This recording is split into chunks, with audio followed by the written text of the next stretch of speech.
The Burton's Burglar by Neith Boyce. The Burton's Burglar. Mrs. Burton pushed open the door and at the same time pressed the knob beside it that lit all the electric lights in the room. She was holding her revolver pointed straight before her, and the man who whirled round, blinking, found it levelled at his breast. His hand dropped towards his coat pocket. Mrs. Burton said sharply, "Put your hands up or I'll shoot." Her voice was strong, her eye steady, and the revolver well aimed. The man stood blinking and staring at her. "Hands up, or I'll shoot," she repeated, and advanced a step. The man held up his hands. Behind him on the floor was a writhing figure in pink pyjamas. Mrs. Burton knew it was her husband, but she did not dare take her eye off the intruders. "Theodore, are you hurt?" "Oh, for heaven's sake, get up if you can," she cried. Mr. Burton struggled to his feet, and with his arm, his hands were tied together, managed to free himself from the half-fastened gag. "By Jove," he cried. "Edith, hold him a minute longer if you can till I get my hands loose." "Of course I'll hold him," she replied calmly. "Put your hands up higher, please." This was addressed to the burglar, and he obeyed. His mouth was half open. He panted uneasily. "Theodore," said Mrs. Burton, "go to Miss Hayden's room and call her quietly and get her to untie your hands. Be careful not to wake Gwendolen." "Leave you alone with this fellow? I can't, Edith." "Yes, you can. He can't move, and you can't do any good with your hands tied, can you? Oh, hurry up, and tell Miss Hayden to ring up Michael and bring something to tie this man with. There's some rope in the trunk closet." When he had run down the hall, Mrs. Burton fancied she detected a wavering in the burglar's attitude. "Keep your hands up," she said. "I am keeping them up," replied the burglar sullenly. "Don't get nervous now, lady, and shoot me." "Nervous? I think you are much more nervous than I am," said Mrs. Burton, her knees trembling slightly. "Well, I've a right to be nervous," said the burglar. "How do I know that thing won't go off by accident?" His small, watery blue eyes watched her hand and her face with alarm. Short and wiry, with a red face, a beaked nose, and a small, thin-lipped mouth, he reminded Mrs. Burton of some sly rodent. She dared not take her eyes from his face, but she perceived the window behind him open on the balcony, where he had doubtless entered. She heard Mrs. Hayden's voice and smothered scream in the hall. Then Mr. Burton came running back with his hands free and a length of rope. "Now then," he cried, "how shall I tie him?" "Tie him to a chair. Put a chair behind him. Now you, please sit down, but don't lower your hands." The burglar sat down. "Now, Theodore, feel in his coat pocket, the right-hand one." "I thought so." Mr. Burton had extracted a revolver from the pocket, and now he held it gingerly. "Now, Theodore, put that down, over there on the table. Then tie his hands behind him to the back of the chair. Cross your hands behind you, please.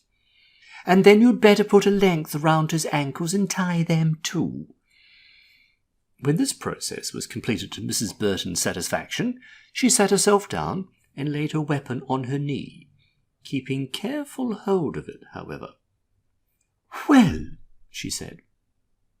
Her bright hazel eyes and Mr. Burton's large blue eyes stared at the burglar, who blinked in return with a crestfallen expression. "I could have shot you easy enough through my pocket," he said suddenly to Mrs. Burton, "before you got the drop on me." "Why didn't you then?" she asked. "Well, I ain't never shot anybody yet, to kill. I didn't want to begin with a woman. I guess my nerve is gone all right," he ended hopelessly, his head drooping. "Gone? Not a bit of it," said Mr. Burton. "You've got as fine an article of nerve as I ever saw." Meantime, the house seemed to be waking up. Mrs. Hayden, the English governess, spoke agitatedly from a window. Michael, the coachman, pounded on the door below. There were shrieks from the top floor where the cook and waitress slept. "Theodore," said Mrs. Burton, "Michael can't get in and they're all afraid to go downstairs. You'll have to let him in. Turn on the lights as you go down and take that pistol with you. Look first and see if it's loaded. Mercy, don't look into the end of the barrel. I don't believe there's anyone else in the house, but be careful." Mr. Burton went downstairs and let in the coachman. Then they both came upstairs and looked at the burglar. Miss Hayden peeped at him from the hall, her high-coloured face expressing horror. "Now, I think you ought to search the house," said Mrs. Burton. "Make sure that there's nobody in hiding." "You needn't take the trouble," said the burglar with an air of bravado. "There's nobody but me. I always work alone." "You do you? And do you think we'll take your word for it?" inquired Michael truculently. "Come now, how did you get in? Climbed the porch, eh?" "That's none of your business, my man," said the burglar nonchalantly. "What's Miss Hayden doing?" said Mrs. Burton sharply. "Here, she's at the telephone. Stop her, Theodore." Miss Hayden was stopped and explained. "I was just calling up the Elmwood police station." "Well, when we get ready to call the police, Mr. Burton will attend to it," said the mistress of the house calmly. "Now, Theodore, you and Michael just look through the house to make sure. I think, though, that this man is telling the truth, for no one could get in downstairs without setting off the alarm." The search was made. Then Michael was told to wait in the hall, and Mr. Burton came into his room and shut the door. He and his wife contemplated the burglar, and then looked at each other. "Well, the question is now, what shall we do with him?" said Mr. Burton. "I suppose you'll send for the police and hand me over," said the burglar with an air of indifference. "That would be the obvious thing to do," said Mr. Burton. "What would happen to you then?" "Oh, I'd go back to Sing Sing." "Back? You've been there before, then?" "Sure, twice. I'll get a good long bit this time." "How long were you in before?" 2 years the first time, and 4 years the second. About." "How old are you?" 27. Mr. Burton's mild face plainly expressed consternation. The burglar was evidently interested in this look and in the questions. Mrs. Burton's appearance was more enigmatic. Mr. Burton looked around and found a cigarette, lit it, and sat down near his wife. "Put on your dressing gown and slippers, Theodore," she said, "and you'd better shut that window." He obeyed. "You see," said Mrs. Burton finally, "we don't believe in sending people to prison. We are anarchists." "Gee, is that so?" said the burglar. "You don't look it." His watery eyes fixed themselves on Mrs. Burton with a look, keen, incredulous, and hopeful. "Don't look what?" inquired Mrs. Burton. "How can you possibly tell what political opinions a person holds by his or her looks?" "Well, I've seen anarchists before in jail," said the burglar. "They didn't look anything like you." "Ah, they were poor people," said Mrs. Burton, "and were imprisoned not because of their opinions, but because of their poverty. We are well-to-do, you see, and no one would think of putting us in jail, no matter what our ideas are." "Hell, that's true enough," said the burglar. "But those people were jugged because they ran around in the street with red flags and wanted the president killed. You don't do that, I suppose?" He seemed really interested. He looked now less like a rodent, and more like a human being. There was intelligence in his eyes. "We don't exactly do that," said Mrs. Burton absently, "but we express our opinions. We don't believe in government." She frowned as the revolver lying on her knee caught her eye, and she looked at the bound hands and feet of the burglar. He was shoeless, and his hosiery was by no means above reproach. Otherwise, he was fairly well dressed. "Don't you?" he said sceptically. "No," said Mr. Burton, taking a hand in the conversation. "We agree with your friends in jail that government ought to be abolished. We think that society is all wrong. We don't believe in capitalism or private property." The burglar glanced round the room, which was comfortable and even luxurious. Then his eye rested on Mr. Burton's countenance, which had lost its embarrassed look and was beginning to glow. "We don't," proceeded Mr. Burton, "blame you, for instance, for trying to acquire by force a share of what should rightfully belong to you. We bear you no grudge for breaking into our house and trying to take our watches and plate, for we realize that we are no more actually entitled to those things than you are." The burglar stared critically. "Of course," Mr. Burton went on, "no man likes to be waked out of a sound sleep and choked. One naturally resists that sort of thing." "I didn't want to wake you, nor choke you neither," said the burglar with some return of his former sullen and defensive manner. "No, I know you didn't, if you could get what you wanted without doing so. But I suppose you would have shot me, if necessary, in the course of business. Understand, I'm not blaming you. I consider you a poor victim of society." "No, I don't think I'd have shot you. My nerve's not what it was when I was younger," said the burglar rather mournfully. "Doing time, and then the hospital. They take it out of a fella. I'm afraid I'm a dead one." His head sunk again. "Only 2 months out," he murmured, "and then to fall like this. A woman, and a gun that probably ain't even loaded." "Oh, it's loaded," Mrs. Burton assured him, "and I think I would have shot you too if you had attacked us again, or even if you had tried to get away. Yet that is irrational, for we have no intention of giving you up to the police." "You won't?" The burglar stared again. "What will you do then?" "Well, that's just it. I don't see what we can do with you." The burglar looked down at his bound feet and twitched in his chair. "Well, why am I tied up like this then, if you don't want to give me up?" he muttered. "That was done on the spur of the moment. We never had a burglar in our house before. It is instinct, I suppose, to protect one's life and property and secure the intruder. Atavistic instinct, no doubt. In a proper state of society, of course, you would not be breaking into our house after plate, for you would have enough of your own." "Maybe," said the burglar. "Ah, of course, you don't believe that a proper state of society is possible," said Mr. Burton. "I don't blame you. But it's sure to come."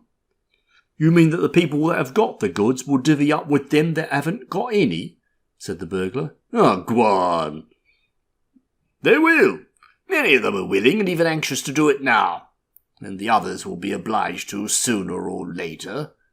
The burglar smiled wearily at this. "Don't you believe it," he said.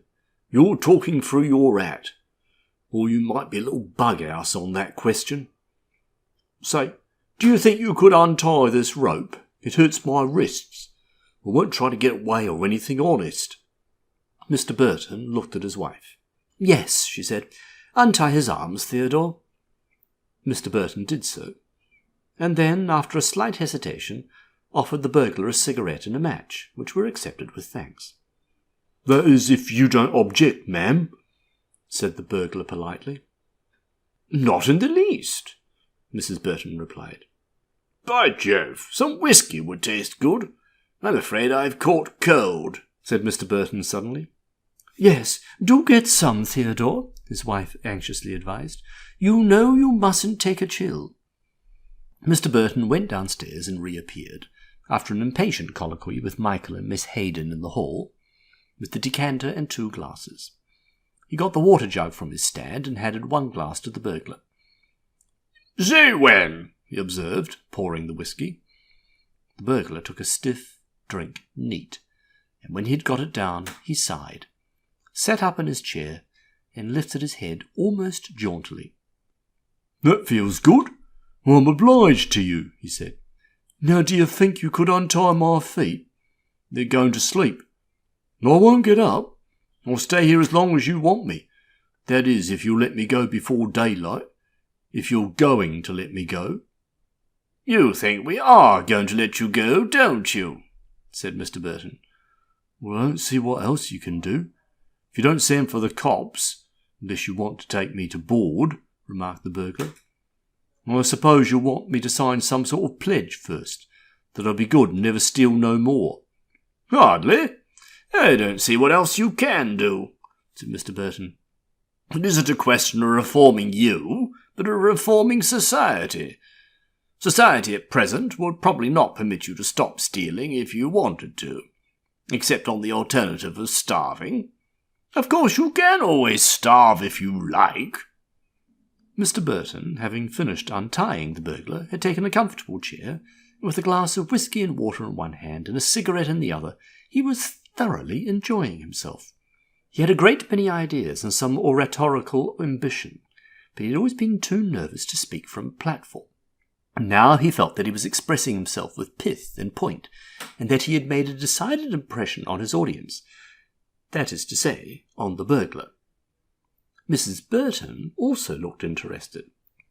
Unobtrusively, she laid aside her revolver, and continued to observe the stranger. He looked decidedly human now, but his eye was wary as ever. It expressed suspicion, mitigated, but not lulled to sleep.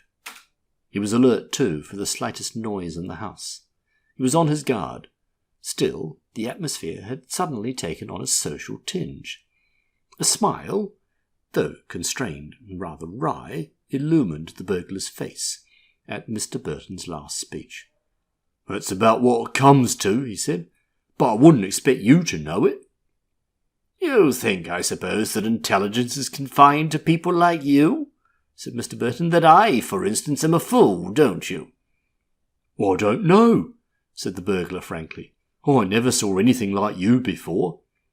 "Well, there are plenty like me. With my ideas, anyhow. Plenty of people who believe that there should be no prisons, no police, and that those who produce wealth, the working people, should share in it. You'll think that a few reformers who are well-to-do couldn't force the ruling class to divide, but don't you see that the mass of poor people, if led by the educated few, can force the rich minority? That is what is going to happen, my friend." "It's a fine pipe dream, anyhow," said the burglar patronizingly. "I reckon it'll come along about the day of judgment. Why, look here now. You wouldn't whack up, would you? With me, for instance?" "My friend, have you ever heard the story of Rothschild and the Socialists?" inquired Mr. Burton. "They suggested to him that he should whack up, and he proved to them that if he did, the share of each person in his fortune would amount to 5 shillings. He then offered to give that amount to anyone who applied for it. Now, if I should divide equitably my modest property, your share, for instance, would by no means amount to $10. However, I shall take pleasure in presenting you with that sum." Mr. Burton was as good as his word. He extracted a $10 bill from his vest and handed it to the burglar. "What's this for?" asked the latter sheepishly. "Just as an evidence of good faith. I can't divide my property with you, because I consider that I do better to use it in propagating anarchism. But when the day of division comes, I shall be ready. May you be there to get your share." "And in the meantime, what is he going to do?" inquired Mrs. Burton crisply. "Why, he'll steal, I suppose," answered Mr. Burton. "I would offer to help him to get a so-called respectable job if I saw any use in it, or if he does. Do you?" he asked the burglar. That person shook his head. "I never worked," he said cautiously. "I don't blame you," said Mr. Burton. "You're quite right not to work in the present state of society, only you don't seem to me to be much of a success at stealing. You spend too much time in prison." The burglar, for the first time, looked Mr. Burton in the eye and spoke spontaneously. "You're right. I ain't a success," he said bitterly. "I made a good thing as a pickpocket for years. Sometimes made $50 a week, but I got too ambitious. I tried the second-story business, but I ain't got the nerve to make a go of it. That's the truth." "Well, take my advice and go back to pocket-picking," said Mr. Burton philosophically. "At least," he added, "I'll have to get you to promise one thing, that you won't try burgling again in our suburb. You'll see," he explained, "it's a small place, and if I let you go tonight, the whole community's going to know about it. Then if any other house is robbed here, they'll blame it on me." "Sure, I'll promise," said the burglar with emphasis. "If you want me to swear on the Bible, I will." "No, I'll take your word. I suppose," said Mr. Burton, "that you think I'm illogical in simply barring you out of this suburb and leaving you free to burgle anywhere else?" The burglar had glanced at the window somewhat nervously, but Mr. Burton was very reluctant to lose his audience. He felt himself just getting into trim for a true burst of eloquence. He hurried on. "But I admit I'm illogical.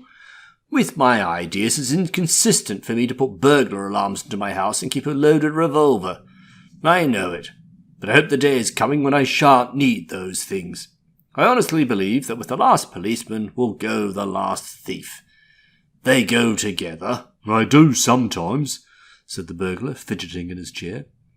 "And they're equally deplorable effects of our false social system, which has been going further and further wrong for thousands of years, building up a pyramid of tyranny, crushing the many to uplift the few, until now, sir, I say to you, the only thing left is to destroy it utterly, to sweep away rulers, judges, priests, the army, capital, and one vast—" "Theodore, I really think this man ought to be going," interrupted Mrs. Burton.